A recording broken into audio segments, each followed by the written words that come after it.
Magandang araw mga kaibigan. Bigyan natin ng reaction opinion itong post ang balita ngayon. Title, nawala ang dangal ng Senado noong pinagtatakpan ng flood control. Senator Amy itinuro ang Blue Ribbon issue sa pagbagsak sa tiwala ng Senado. Diretsahang pumalag si Senadora Amy Marcos sa mga akusasyon ang majority block umano ang dahilan sa pagbaba ng dignidad at respeto ng publiko sa Senado. Sa gitna ng umiinit na tensyon sa mataas na kapulungan, sinabi ni Marcos na hindi umano nagsimula sa mga sigawan, bangayan at walkout ang pagkawala ng dangal sa Senado, kundi sa umano'y pagtigil ng investigasyon kaugnay ng kontrobersyal na flood control projects. So, ang payag ni Amy, parati kaming sinisisi na ibinaon daw namin ang dangal ng Senado. Ang totoo, nawala ang dangal ng Senado noong pinagtakpan yung mga mastermind ng flood control, noong hininto yung Blue Ribbon. And I agree. Panahon ni Soto at Lacson, sila ang majority black leaders. Doon nagsimula na nawalan ako ng tiwala sa Senado. Dagdag pa ni Amy, ang mga nakitang tensyon ngayon sa Senado ay sintomas lamang umano ng mas malalim na problema sa institusyon. Itong mga takbuhan, sigawan, alitan, bardagulan, hindi naman yan na lang ang offshoot ng ugat ng problema na hindi matuloy-tuloy yung flood control. Pagkatapos, lumala pa from flood control, naging tsa-tsa pa at term extension. Again, I agree. Dinagdagan pa ng nakakagimbal na plano, mabuti na lang at naisiwalat yung plano nila ng term extension at charter change. Ang payag ay kasunod ng sunod-sunod na bangayan sa Senado hinggil sa panukalang pag-amyenda ng Senate rules upang payagan ang remote participation at electronic voting ng mga senador, isang usapang nauwi pa sa walkout ng minority bloc matapos ang mainit na debate sa plenaryo. Ang grabe, parang bulkang Mayon o bulkang Taal ang init sa Senado ngayon. Talagang only in the Philippines. So, sige, matirang matibay.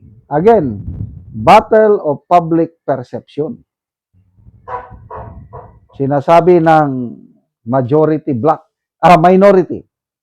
na galit ang taong bayan sa majority block ngayon, I disagree.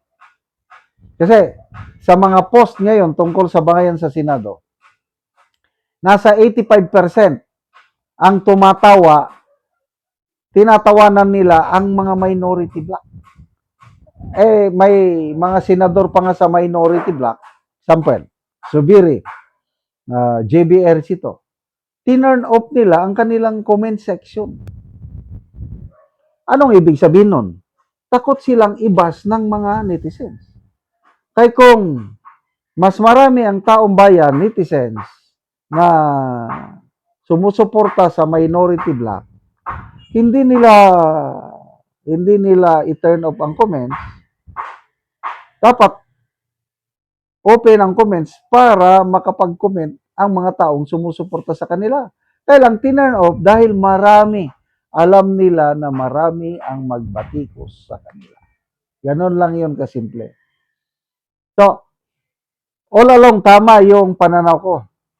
Salamat at ako narinig ko mismo yan si Senator Amy nagpayag sa isang press conference. Sinabi niya yan na ang sumira sa kredibilidad o imahe ng Senado ay yung hindi nila pag-imbestiga, yung pilit nilang pinagtatakpan ang mga flood control scandal. Yan ang matagal ko nang sinasabi dito. Kaya noon pa, nawalan na ako ng tiwala sa Senado, sa leadership ni Lacson at Soto. Oh, bakit ayaw tawagin ang mga importanteng testigo? Maglolong Bersamin, dating Secretary Amina Pangandaman, mga tauhan ni Saldico, yung mga Brave 18 Marines. Wala akong makitang valid reason ni Senator Lacson. Isa siyang magaling na PNP General. Magaling na investigador. Sinasabi niya, let's go where the evidence leads. Ganun lang kasimple ang investigasyon. Eh bakit nandyan ang mga leads? Napaka-importanting leads. Ayaw niyang sundan. Ang perception, may pilit na pinagtatakpan. Kaya nga sabi ni Congressman Edgar Erese, Idol, anong nangyari sa'yo? Sabi niya kay Lacson, kasama ka na rin ba sa cover up? So ito, ang mainit na issue is flood control investigation. Takot na takot sila na ma-resume ulit. But salamat sa brave 13 senators na anytime from now, masisimulan na papatawag ng Brave 18 Marines. Takot sila sa, impeachment trial ni BP Sara. Takot sila dito sa term extension na naisiwalat na. Magpasalamat tayo kay Mr. Lito Banayo dahil ibinulgar niya yung nalaman niya tungkol sa Soler meeting na pinag-uusapan na pala na walang eleksyon sa 2028. Ano ba yan? So, si Soto na nakipag-meeting, todo deny. Ba't hindi na siya pwedeng makipag-deny? Ang sabi niya, joke lang palusot. Dahil naniniwala ko, ito naman si Lacson, masyadong makwento. Kung hindi niya ikwinento yan sa kanilang Thursday lunch with Mr. Lito Banayo, hindi sana natin nalaman. Kaya lang, walang nahuhuli talaga ang isda sa bibig. Pala kwento siya. Siya pala ang source ni Lito Banayo. Kaya ngayon, nalaman na natin na na-booking ang kanilang no election na plano. Hopefully, ang minority senators, they will remain true to their word sa plenaryo na ayaw nila ng Constitutional Assembly. O, di panalo ang taong bayan. Salamat mga kaibigan sa inyong pagsubaybay sa channel nito. Nakakatulong kayo ng malaki sa tribong talanding ng Bukidnon dahil ang sweldo natin sa channel na ito is pantulong po sa tribo. Namimigay tayo ng libreng yero at pako para makapagpatayo sila ng mas maayos na tirahan. Panoorin niyo ang video nito. Ano na yung mga yero nga ipanghatag sa mga tao?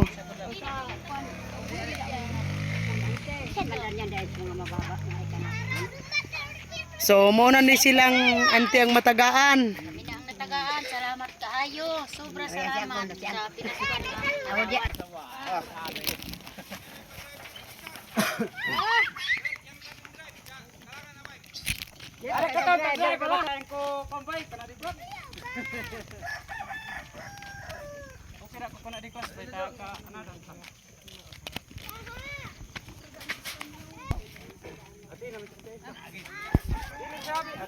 Muna ni mga yero lansang.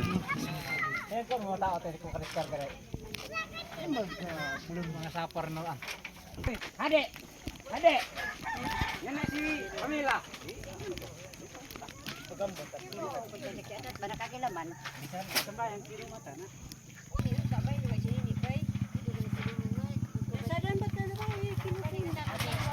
Wala dang kon. Kanura kay mga Edgarista. So, daghan-daghan gyud ang matagaan diri og yero. Ay kagubay akyatin mo. Natang namo natin nga makabalay na gud me. Oo, so pila na dai ni nanay mong edad? Sa 69. 69 ka na. So makabalay na gyud ka. Gusto pa ko nga magbag og balay. Oo. Kay karaan na kay imong balay. Alang. Sumula na ka. Yes, at si Auntie matagaan po ni Gero. Salamat kaayo sa Salamat, yatag salamat sa among nila. asin. Makabalay na gyud ko kay dugay na ko nangandoy nga makakaugaling kog balay di ko mag-ipon sa akong mga anak. makabalay na gid ko daghan gid kay salamat Mm. sa mga tawo nga gihatag sa amo sa Ginoo nga may Mutas ano ipinabuhi ba Hatag sa sa ila Mm. para Si Ate Sad matagaan og gero. Ang ako makasulti, salamat kayo sa nagatag ani kay makarefer ko sa akong balay kay nakabalik ko sa uno. So inatunta nga daghang pag-ayo ang matagaan nila o ginabang kay daghan nangalipay nga katawan sa nga karon nga Pasko. sobra among Salamat kalipay. kayo kay Dako kayo ang among kalipay nga Tatay natagaan. Sad. Mao na among kinagdako nga pinaskuhan. Darat ka nagpasalamat para number 1 ako sunod. Ate Mader. Mm. Kay doon ko na rin nga